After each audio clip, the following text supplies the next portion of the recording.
नमस्कार दोस्तों। पंडित जवाहरलाल नेहरू 56 इंची नहीं थे। श्रीमती इंदिरा गांधी ने कभी नहीं कहा कि मैं दुनिया की शक्तिशाली महिला हूं या मैं आयरन लेडी हूं। और डॉक्टर मनमोहन सिंह ने कभी नहीं कहा कि वो कितने ताकतवर हैं। झुक के चलते थे। नरेंद्र मोदी आए तो 56 इंची बताने लगे, मैं 56 इंची, मैं 56 इंची। और इसी तरीके से उनके पूरे संगठन, उनके लोग बताने लगे। आज क्या ऐसा हो गया है कि 56 इंची को बार बार चिल्लाकर इतना उग्र होना पड़ रहा है, इतना क्रोध के साथ बोलना पड़ रहा है, इतना आक्रोशित वो नजर आते हैं। जी हां, नरेंद्र मोदी की आज यही हालत हो गई है। जैसे कोई व्यक्ति मानसिक रूप से टूट चुका होता है तो आए बाएं साएं कुछ भी चिल्लाता है, उसी तरह चिल्लाते नजर आते हैं। प्रधानमंत्री आखिर क्यों जगह जगह बात कर रहे हैं कि हम घुस के मारेंगे, हम ऐसे मारेंगे, हम आतंक के मददगारों को ये करेंगे। भाई मौका था आपके पास, कर देते। खुद जनता कहती कि हां आप 56 इंची हैं, खुद जनता कहती कि आप विजेता हैं।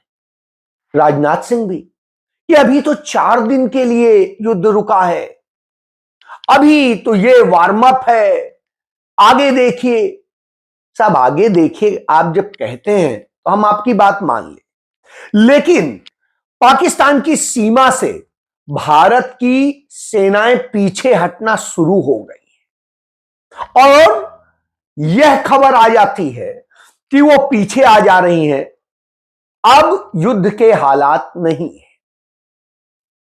तमाम चीजें आप करते रहिए, जनता को वार्म अप करते रहिए, कोई फर्क नहीं पड़ता है। अब आप चुनाव के लिए कर रहे हैं या किसके लिए? कानपुर में जाके कहते हैं घुस के हो, कोई भी आतंक करेगा, कोई भी वो करेगा तो हम हौक के आएंगे। अरे भाई किसको हौका है ये तो बता दीजिए। और भोपाल पहुंचते हैं तो आतंक के मददगारों को हम ये करें। नहीं, हम दोनों चीजें, हम आपकी हर बात से सहमत हैं। पूरा देश आपके साथ खड़ा था, पूरा विपक्ष आपके साथ खड़ा था, कांग्रेस पार्टी आपके साथ खड़ी थी, राहुल गांधी आपके साथ खड़े थे। फिर क्या डर था? कर देते, आपको किसी ने नहीं रोका था। ये बौखलाहट क्यों है? इस बौखलाहट का कारण क्या है? आप तो यहां इतनी बड़ी बड़ी बातें कह रहे हैं, लेकिन वहां अमेरिका का राष्ट्रपति पहले दिन से यही कह रहा है। उसने ट्वीट किया, आपके डीजीएमओ और उसके अलावा विदेश मंत्रालय के सचिव ने प्रेस कॉन्फ्रेंस करके कह दिया सीज फायर। आधे घंटे के अंदर आखिर इतनी विवशता क्यों थी? उसके बाद में पाकिस्तान बोल रहा है कि घोषणा कर देता है, आधिकारिक घोषणा कर देता है कि हमने जीत हासिल कर ली। वो अपने सेना अध्यक्ष को प्रमोट करके फील्ड मार्शल बना देता है इसी नाम में। साहब हो क्या रहा है? लगातार अमेरिका के राष्ट्रपति अब तक 10 बार बोल चुके कि हमने भारत को और पाकिस्तान को, दोनों को धमकाया, हमने धंधे के लिए धमकाया। अमेरिका के राष्ट्रपति डोनाल्ड ट्रंप ने 10वीं बार यह कहा कि उन्होंने व्यापार रोकने की धमकी देकर भारत से सीज फायर करवा लिया। We're dealing with India, we're dealing with Pakistan, and we were able to stop potentially a nuclear war through trade. You know, normally they do it through bullets, we do it through trade. Trump खुलेआम देश और देशवासियों का अपमान कर रहे हैं, लेकिन नरेंद्र मोदी और उनका पूरा तंत्र इस पर मौन साध कर बैठे हैं। एक ही अपमान कोई कितनी बार सह सकता है? 1 बार, 2 बार, 10 बार? आखिर नरेंद्र मोदी को किस बात का डर है? और वो डर गए। अब वो ये कहता है यदि वो इस तरह से नहीं मानेंगे तो फिर हम दूसरे तरह से देखेंगे। अरे भाई वो ये बार बार धमकी दे रहा है हमें। आप एक ट्वीट करके भी यह नहीं बता सके कि मिस्टर ट्रंप इस तरह की बोलने की आपकी हिम्मत नहीं होनी चाहिए। सब उस धंधे के चक्कर में आपने ये कर दिया क्योंकि यह संगठन भारतीय जनता पार्टी सीआईए ने बनवाया था और सीआईए का बनवाया हुआ संगठन है, इसलिए यह हालत। क्यों? क्योंकि इनके तमाम नेताओं के कनेक्शन शुरुआत से सीआईए में रहे। देश की आजादी के समय से इनके नेताओं ने ही ब्रिटिश सरकार के साथ बैठ करके सारा धंधा किया। ये उस कल्ट का हिस्सा है, ये उस सारे पूरे गेम का हिस्सा है जो इंटरनेशनल तौर पे दुनिया को काबू करता है। तो उसकी गुलामी के चक्कर में देश को इन्होंने गुलाम कर दिया है। उदाहरण देख लीजिए कि एक सीधा सा सवाल कि यदि यह जो भी हमारा पाकिस्तान के साथ में विवाद हुआ, इस विवाद में हमने क्या पाया यह बताइए, और हमने क्या खोया यह बताइए। कितने विमान खोए, कितने सैनिक खोए, कितने नागरिक खोए, आधिकारिक तौर पे बता दीजिए, लिख के बता दीजिए। नहीं बोलना चाहते, लेकिन आप नहीं बताएंगे। आधिकारिक तौर पे आज तक यह एक आंकड़ा नहीं है कि पहलगाम में जो 22 अप्रैल को हमारे निर्दोष नागरिक मारे गए, यात्री मारे गए, उनको मारने वाले वो 4 आतंकी कहीं मारे गए हैं, कहीं गिरफ्तार किए गए हैं, क्या हुआ है कोई खबर नहीं है, एक भी नहीं मारा गया। पाकिस्तान में भी जो सर्जिकल स्ट्राइक हुई उसमें भी हमने जितने लोगों को मारने का दावा किया है उनमें एक भी आतंकी नहीं है जो हमारी लिस्ट में हो। यानी कोई आतंकी मारा गया नहीं, न हाफिज सईद मारा गया, न मौलाना मसूद अजहर मारा गया, न दाऊद इब्राहिम मारा गया, न ये आतंकी मारे गए। तो साहब आपने ये सब मिसाइलें छोड़ छोड़ के क्या किया? कांग्रेस ने ये ब्रह्मोस मिसाइल इसलिए नहीं बनाई थी कि आप उन्हें फालतू बर्बाद की, उसमें बच्चे मर जाएं या दूसरे मर जाएं। जरूरत यह थी कि आप उन आतंकियों को मार दें। बहरहाल कोई बात नहीं, आप सर्जिकल स्ट्राइक चिल्लाते हैं। डॉक्टर मनमोहन सिंह के समय में 6 सर्जिकल स्ट्राइक थी और इसको तब तक क्रॉस बॉर्डर ऑपरेशन कहा जाता।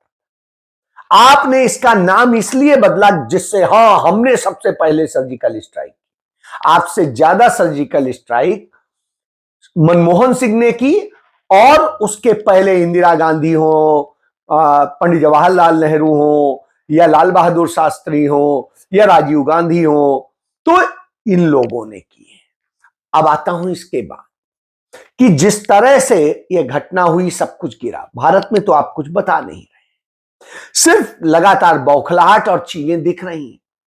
जबरदस्ती अपने आप को बिहार के चुनाव में कहीं गिर न जाए, धो न जाए, उस स्थिति के लिए अपने आप को सीना फुला रहे हैं।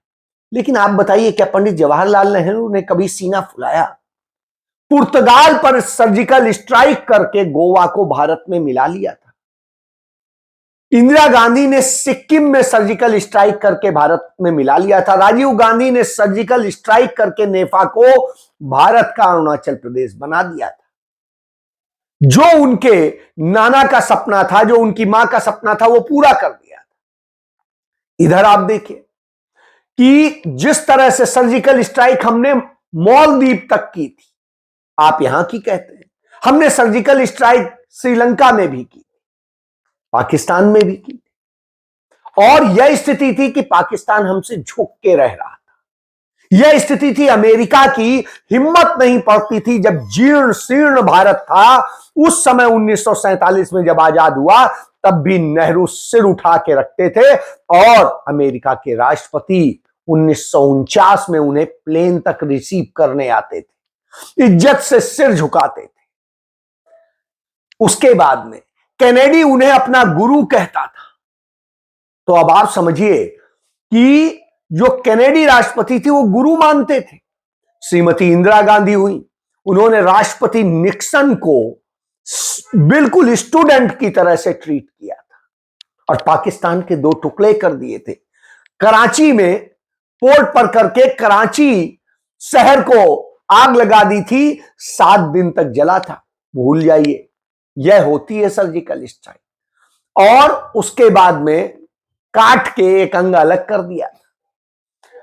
उसके बाद आप देखिए, उन्होंने परमाणु विस्फोट भी कर दिया, सब कुछ कर दिया, और उसके बाद नहीं कहा कि मैं आयरन लेडी हूं, दूसरों ने कहा। यह स्थिति। इसके बाद आप देख लें राजीव गांधी को, आप लाल बहादुर शास्त्री को देख लें, बहुत थोड़े दिन रहे थे, उन्होंने पाकिस्तान को झुका के खड़ा कर दिया था, और तब भी दोनों तरफ से आक्रमण होता था, पूरब से भी पश्चिम से भी। आपको तो इतना सुरक्षित देश दिया गया कि एक ही तरफ पाकिस्तान है, उनको तो दोनों तरफ से झेलना पड़ता था। राजीव गांधी ने दबा के रखा, पाकिस्तान हाथ जोड़ के रहता था। लेकिन आप आए और आपके गुरु अटल बिहारी वाजपेयी, ये लोग हाथ जोड़ जोड़ के पाकिस्तान पहुंचे थे, आप भी पहुंचे थे, रिश्ते नाते जोड़ रहे थे। आपके आडवाणी जाकर के जिन्ना की मजार पे मत्था टेक रहे थे, और न जाने क्या क्या। और आज आप यह कह रहे हैं, जब यह कह रहे हैं, झूठ बोल रहे हैं, तो उस स्थिति में आपका झूठ आपके ही सीडीएस खोल देते हैं। सीडीएस सिंगापुर जाते हैं तो उनसे सवाल किया जाता है कि कितने विमान पाकिस्तान ने मार गिराए, 6 विमान की जानकारी। वो कहते हैं सवाल यह नहीं है कितने विमान मार गिराए गए, सवाल यह बड़ा है कि क्यों मार गिराए गए और क्या कारण थे। General, there's still one unanswered question since the incident between Pakistan and India, and that is whether or not Pakistan downed an Indian jet, or in fact more than that. Can you confirm? I think what is important is that not the jet being down, but why they were being down. But a jet, at Yeah, least one yeah, jet why? was downed? Yeah. Why they were. So the good part is that we are able to understand the tactical mistake which we made, remedy it, rectify it, and then implement it again after 2 days, and flew all our jets, again targeting at long range, which I said. यानी अब आप समझ लीजिए, जो बात आप नहीं मान रहे हैं वो मान रहे हैं, पूरी दुनिया मान रही है कि भारत ने जो दलाली करके, चौकीदार ही चोर है कि स्टाइल में जो राफेल खरीदे, जितने पैसे में 135 राफेल आने थे, उतने में आपने सिर्फ 35 राफेल लिए, और उस दलाली से जो हुआ वो राफेल मार गिराए गए। अब आपके पास कोई जवाब नहीं, क्योंकि सबको पता चल गया कि आपने दलाली खाई। राजीव गांधी को आपने बदनाम किया था बोफोर्स के नाम पे, लेकिन उसी बोफोर्स ने जीता था, कारगिल को बचाया था अटल बिहारी वाजपेयी के समय।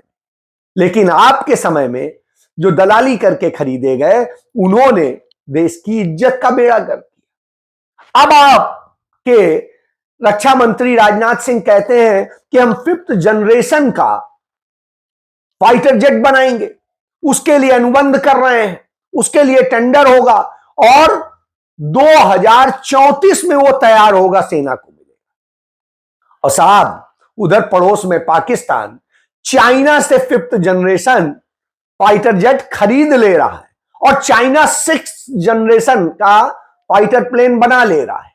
यानी आपके अड़ोस पड़ोस 5th जनरेशन से युक्त हो जाएंगे और 6ठे जनरेशन पे चले जाएंगे, और जब आप 5वें जनरेशन का बनाएंगे तब तक तो वो 8वें जनरेशन तक पहुंच जाएंगे। यानी आप कर क्या रहे हैं? इस देश के साथ सिर्फ मजाक। आपने इस देश को जिस तरीके से खराब किया है, उसका नतीजा, इसीलिए शायद हमारे देश के वायुसेना प्रमुख एपी सिंह कहते हैं कि ये झूठे वायदे मत करिए। बार बार झूठ बोलने के कारण हम बड़े कमजोर हुए, और कहा कुछ जाता है, मिलता कुछ नहीं है, और यही हाल चल रहा है। निश्चित रूप से उनका गुस्सा जायज है, क्योंकि एक ड्रोन पाकिस्तान का आकर के हमारे राफेल को मार देता है। सब कोई मिसाइल नहीं, ड्रोन मार दे रहा है। हमारे देश के 2 नागरिक वहां मर जाते हैं और 1 दर्जन के करीब घायल हो जाते हैं। इसके अलावा सीमा पर हमारे दर्जनों लोग गोलीबारी में मर जाते हैं, कोई होश नहीं है। हमारे लोग इतने मर गए, हमारे सैनिक मर गए, और हमारा प्रधानमंत्री सिर्फ जुमलों में, भाषणों में, डायलॉग्स में पाकिस्तान को सबक सिखा रहा है। उधर अमेरिका बार बार पाकिस्तान को अपना दोस्त बता रहा है, चाइना दोस्त बता रहा है, अब रसिया भी दोस्त बता रहा है। और हालत यह है कि हमारे देश के प्रतिनिधिमंडल पूरी दुनिया में घूम रहे हैं, कोई उनकी सुन नहीं रहा है। सिर्फ नरेंद्र मोदी का ANI उनके पीछे पीछे वीडियो बना करके अपने आप को दिखा रहा है, और नरेंद्र मोदी को बार बार ट्रंप धमका रहा है, ऐसे जैसे कोई घरेलू नौकर को धमकाता हो। यह हालत हो गई हो, और खिसियाहट में हमारा प्रधानमंत्री कुछ भी बोल रहा है, जैसे लग रहा है सी ग्रेट की फिल्म का एक कोई हीरो डायलॉग बोलता है। जी हां, आज यही हालत हो गई। यह भारत बना दिया। जय